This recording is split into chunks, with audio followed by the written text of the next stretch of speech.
Nah, ini adalah reform pertama yang kita lakukan, di mana PBB dienolkan untuk kebutuhan dasar.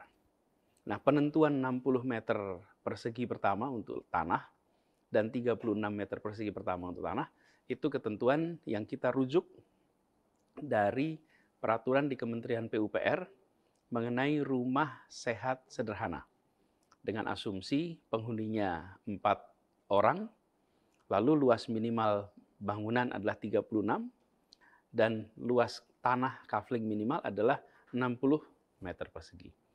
Dengan prinsip itu, maka meskipun tinggal di perumahan yang PBB-nya itu merujuk kepada NJOP, nilai jual objek pajak, itu tinggi, misalnya perumahan mewah, tetap 60 meter persegi pertama dari tanahnya, pajaknya nol. Karena sebagai manusia dia berhak untuk mendapatkan ruang untuk hidup. Dan 36 meter persegi pertama juga gitu, nol pajaknya. Begitu juga dengan mereka yang punya rumah, misalnya bangunannya hanya 35 meter persegi, maka otomatis dia nol pajaknya. Berapapun nilai tanahnya otomatis nol. Kalau punya lahan hanya ukuran 50 meter persegi, otomatis pajak buminya nol. Republik ini didirikan untuk menghadirkan keadilan sosial.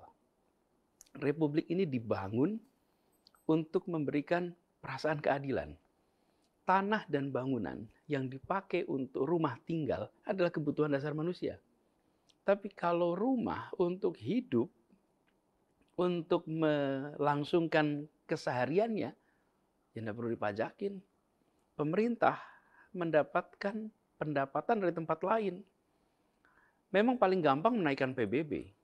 Begitu PBB dinaikkan, mau tidak mau orang harus bayar, orang tinggalnya di situ. Tapi ini tidak akan menghadirkan rasa keadilan. Sebutlah misalnya Menteng. Banyak keluarga pejuang, orang-orang berjasa yang satu-satu terusir dari rumahnya karena mereka tidak mampu lagi membayar PBB. Bayangkan, mereka tidak membeli rumah itu baru dengan harga mahal, bukan. Ini adalah rumah warisan orang tuanya yang dulu berjasa untuk bangsa dan negara. Mereka tinggal di tempat itu, tetapi karena kawasan itu menjadi kawasan yang NJOP-nya makin hari makin tinggi, lalu mereka terusir. Ironis sekali, bagaimana orang tuanya berjuang untuk kemerdekaan tanah ini, dan anak turunannya terusir dari tanah yang diperjuangkan oleh orang tuanya. Republik ini tidak bisa membiarkan itu. Karena itu saya sampaikan pada semua, yuk kita ubah. Mari kita hadirkan rasa keadilan.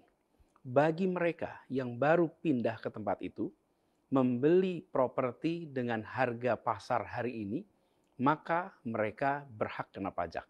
Tapi bagi mereka yang merupakan keluarga orang-orang berjasa yang tinggal di tempat itu, mereka tak patut untuk kena pajak seperti itu.